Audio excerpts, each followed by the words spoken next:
Hello भाई, नमस्ते, प्रणाम। देखिए, धर्मेंद्र दीवाना एंटरटेनमेंट में आप सब लोग का स्वागत है।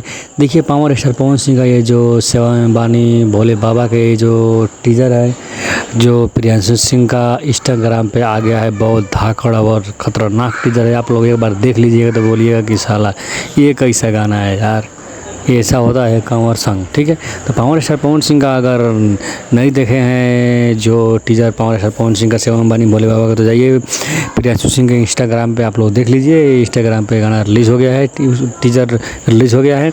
अब यूट्यूब पर आएगा कि नहीं आएगा, इसमें तो हम कुछ नहीं बोल सकते हैं। आ भी सकता है, नहीं भी आ सकता है। ठीक है, तो ऐसे भी दुलार पर बनाइए, अपना छोटका भाई के चैनल के सब्सक्राइब करिए यार, सब्सक्राइब शेयर आप लोग करो यार, आप लोग नहीं करते यार।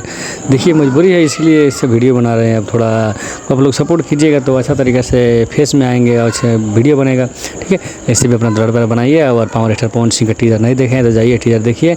कल इंतज़ार कीजिए 5:45 में। जय हो पावर।